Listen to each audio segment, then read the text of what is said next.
Ready start.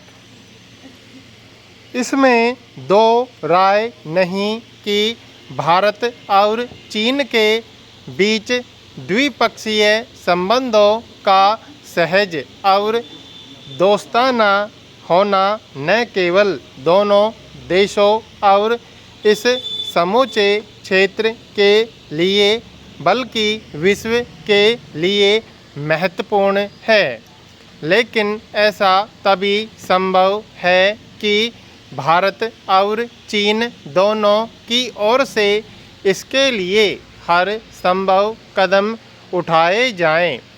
विवाद के बिंदुओं पर सद्भावपूर्ण माहौल में हल निकाला जाए। मुश्किल यह है कि सीमा विवाद से लेकर अन्य तमाम मुद्दों पर भारत अपनी तरफ से तो विवाद के हल के लिए कदम बढ़ाता है, लेकिन हर कुछ समय के अंतराल पर चीन कोई न कोई ऐसी हरकत कर बैठता है जिससे संबंधों में मधुरता की राह में अड़चन पैदा होती है। खास तौर पर सीमा पर आए दिन चीन की ओर से जैसी अवांछित गतिविधियां की जाती हैं, उससे उसकी मंशा का पता चलता है।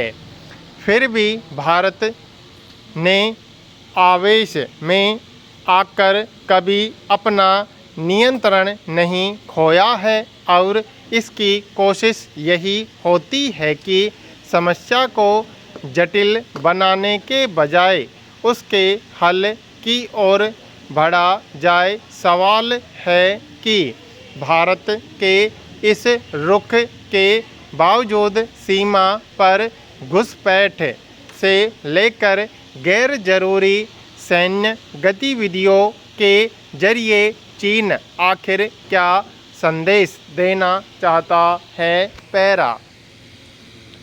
जाहिर है ऐसी स्थिति में संबंधों में सुधार की जमीन कमज़ोर ही होती है।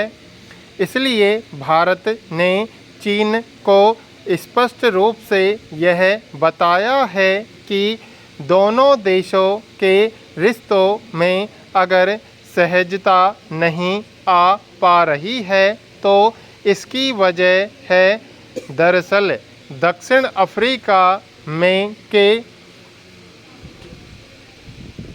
सोमवार को भारत के राष्ट्रीय सुरक्षा सलाहकार अजीत डोभाल ने चीन के शीर्ष राजनयिक वांग यी से मुलाकात के दौरान दो कूट लहजे में कहा कि वास्तविक नियंत्रण रेखा पर लगातार टकराव की स्थिति बने रहने के कारण भरोसा टूटा है और पश्चिमी क्षेत्र में स्थिति ज़्यादा बिगड़ी है। उन्होंने कहा कि इन्हीं हालात की वजह से 2020 के बाद से भारत और चीन के बीच सार्वजनिक और राजनीतिक संबंध कमज़ोर हुए हैं और भरोसे में कमी आई है। यूँ भी वास्तविक नियंत्रण रेखा को ऐसा क्षेत्र माना जाता है जिस पर तनाव के हालात में दो देशों के संबंध खराब भी हो जा सकते हैं, लेकिन भारत के धीरज की परीक्षा चीन अक्सर लेता रहता है और गलत तरीके से उकसाता रहता है। पैरा। भारत और चीन के बीच पूर्वी लद्दाख में पिछले करीब 3 साल से सैन्य गतिरोध जारी है। इसके अलावा अरुणाचल प्रदेश में भी चीन की अवांछित घुसपैठ की कोशिश की खबरें आती रही हैं।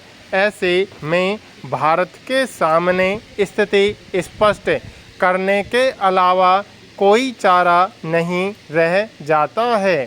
फिर भी भारत ने हमेशा ही सीमावर्ती क्षेत्रों में अमन बहाली की कोशिश को जारी रखने पर ही जोर दिया है, क्योंकि सिर्फ इसी के जरिए द्विपक्षीय संबंधों को सामान्य बनाने की राह में आई बाधाओं को दूर किया जा सकता है।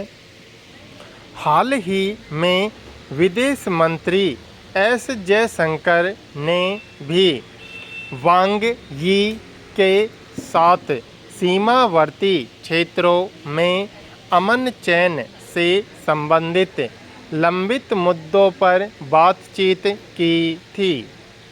भारत के इस पक्ष को समझा जा सकता है कि जब तक सीमा क्षेत्र में शांति कायम नहीं होगी, तब तक द्विपक्षीय संबंधों का सामान्य होना मुश्किल है।